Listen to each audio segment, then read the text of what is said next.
स्वागत है आपका एक और महत्वपूर्ण वीडियो में। कैसे हैं? मुझे उम्मीद है कि आप स्वस्थ और मस्त होंगे, अच्छे होंगे। यदि आप UPSI, LT grade, TGT, PGT, JSE, JDC, KBS, NBS इन परीक्षाओं की तैयारी कर रहे हैं तो क्लास आपके लिए बहुत महत्वपूर्ण है। यदि आप चैनल पर पहली बार हैं तो आप चैनल को सब्सक्राइब कर लें और यदि आपने सब्सक्राइब किया है तो आप वीडियो को लाइक जरूर। तो चलिए शुरू करते हैं आज की एक महत्वपूर्ण क्लास।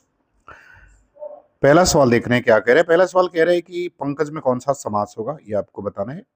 पहला कह रहे कर्मधारय, दूसरा द्विगु, तीसरा बहुब्रीहि और चौथा द्वंद्व कह रहा है। तो पंकज में आपको जो है समास की पहचान करनी है। पंकज में कौन सा समास होगा, तो पंकज में बहुब्रीहि समास होता है। विकल्प तीसरा इसका उत्तर जो है वो सही हो जाएगा।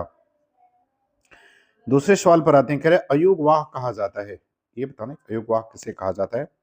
पहला करे संयुक्त व्यंजन को, दूसरा करे अनुस्वार एवं विसर्ग को, तीसरा करे अल्पप्राण को और चौथा महाप्राण को। तो आपको बताना है अयुग्वाह किसे कहा जाता है। तो अनुस्वार और विसर्ग को अयुग्वाह कहा जाता है। विकल्प दूसरा सही हो जाएगा और हिंदी में इसकी संख्या 2 होती है। बात करते हैं सवाल नंबर तीसरे की। तीसरा करे कि रे नृपबालक काल बस बोलत तुहिन संभार, धनु ही सम त्रिपुरारी धनु विदित सकल संसार।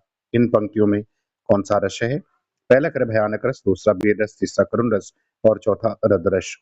तो तीसरे का सही उत्तर क्या होगा ये आपको बताना है। तो इसका सही उत्तर विकल्प चौथा सही हो जाएगा, इसमें रौद्र रस है। इस सवाल नंबर चौथे में कह रहा है कि से विभक्ति निम्न में से किस कारक के लिए प्रयुक्त होता है। पहला कह रहा है संप्रदान, दूसरा कर्म, तीसरा करण और चौथा कर्ता। तो आपको इसका उत्तर बताना है कि से विभक्ति जो है वो किसके लिए प्रयोग किया जाता है। तो से विभक्ति का प्रयोग करण के लिए होता है। विकल्प तीसरा सही हो जाएगा।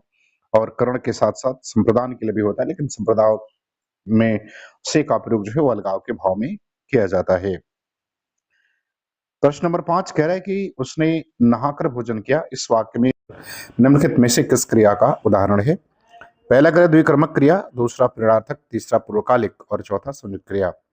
तो आपको ये बताना है कि जो शब्द नहाकर लिखा है इसमें कौन सी क्रिया है। तो नहाकर क्रिया की बात करें तो इसमें पूर्वकालिक क्रिया है। विकल्प तीसरा उसका उत्तर सही हो जाएगा। पूर्वकालिक क्रिया इसमें है। पूर्वकालिक क्रिया का मतलब कि कर्ता जो क्रिया पहले करता है उसे पूर्वकालिक क्रिया कहते हैं। और सामान्यतः पूर्वकालिक क्रियाओं में कर जो है वो प्रत्यय लगा रहता है। तो विकल्प तीसरा पांचवें का उत्तर सही हो जाएगा। अब बात करते हैं सवाल नंबर 6वां। कह रहे हैं कि सूफी संतों की शैली क्या है, ये आपको बताना है। पहला कह रहे गजल, दूसरा मशनवी, तीसरा तर्जुमा और चौथा मर्शिया। तो आपको ये बताना है कि इसका सही उत्तर क्या होगा। तो सूफी संतों की जो शैली है उसको मशनवी कहते हैं। दूसरा विकल्प इसका उत्तर सही होगा।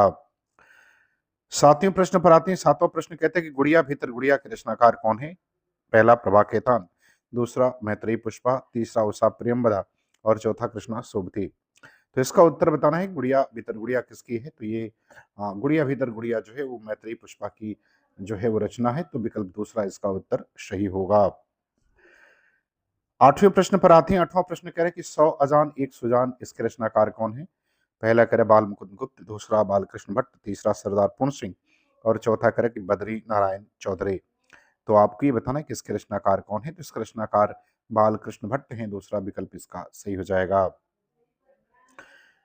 प्रश्न नंबर 9 पर आते हैं कि गोस्वामी तुलसीदास का निधन वाराणसी के किस घाट पर हुआ। पहला करे राम घाट, दूसरा अस्सी घाट, तीसरा मणिकर्णिका घाट और चौथा दशवासमेघ घाट। तो तुलसी जी का निधन किस घाट पर हुआ था ये आपको बताना है। तो इनका निधन जो है वो अस्सी घाट पर हुआ था। विकल्प दूसरा सही हो जाएगा। प्रश्न नंबर 10 पर आते हैं। 10 में करें भक्तमाल के रचनाकार कौन है, ये आपको बताना है। पहला विष्णुदास, दूसरा केशवदास, तीसरा सुंदरदास और चौथा नाभादास।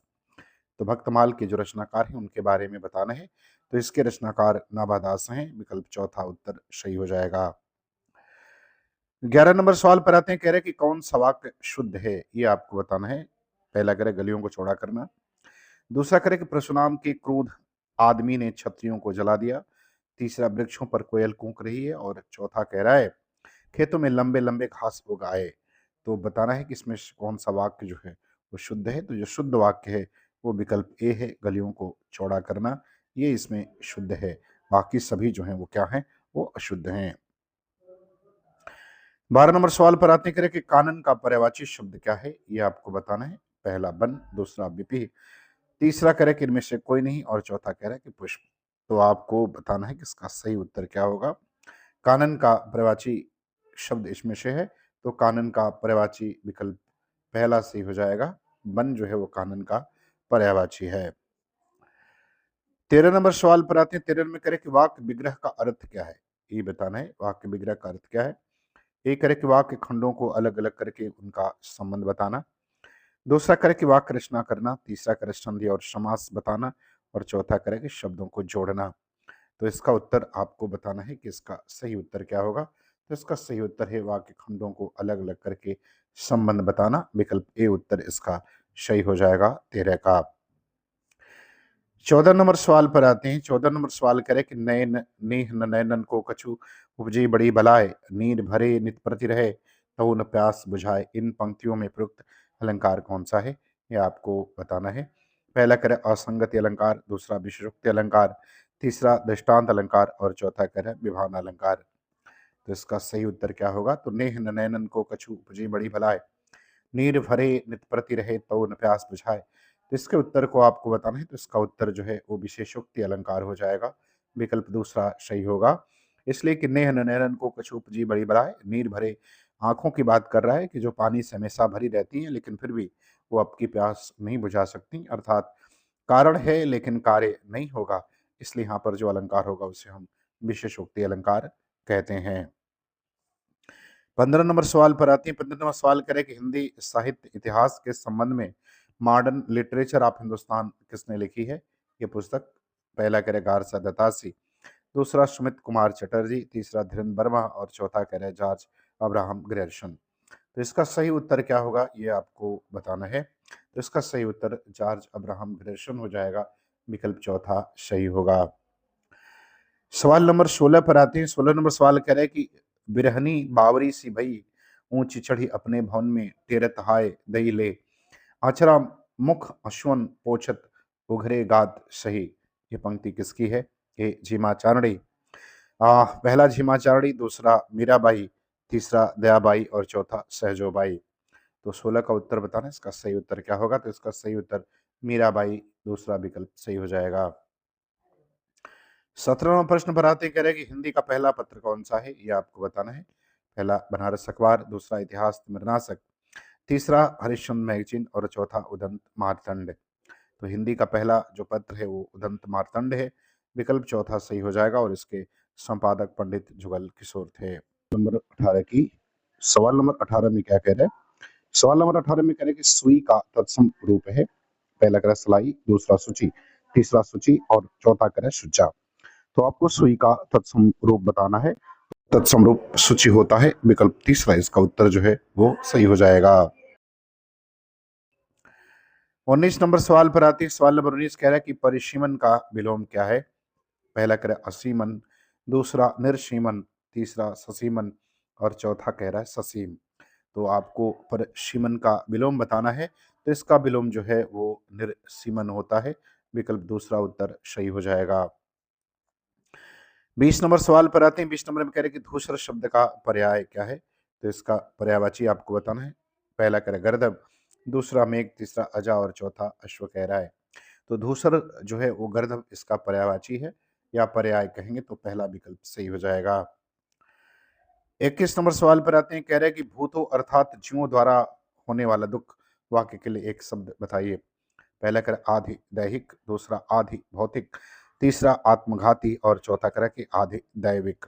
तो आपको ये बताना कि इसका उत्तर कौन सा सही होगा। तो भूतों अर्थात जीवों द्वारा होने वाला जो दुख होता है उसे आधि भौतिक कहते हैं। दूसरा विकल्प सही हो जाएगा।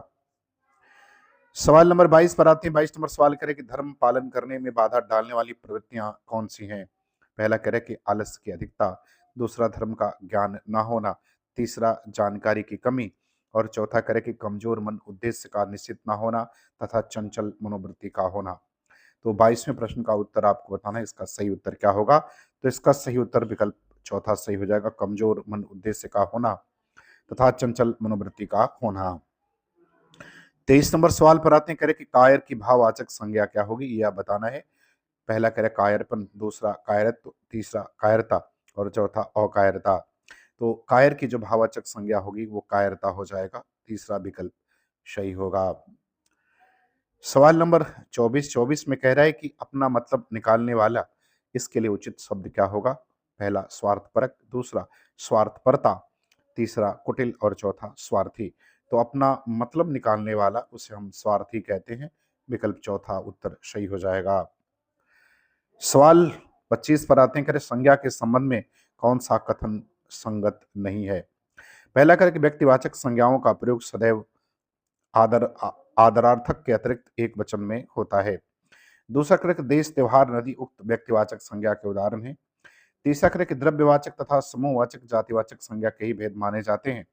और चौथा क्रक विद्वता, पांडित्य उक्त भौतिक भाववाचक संज्ञा के उक्त यौगिक भाववाचक संज्ञा के उदाहरण है।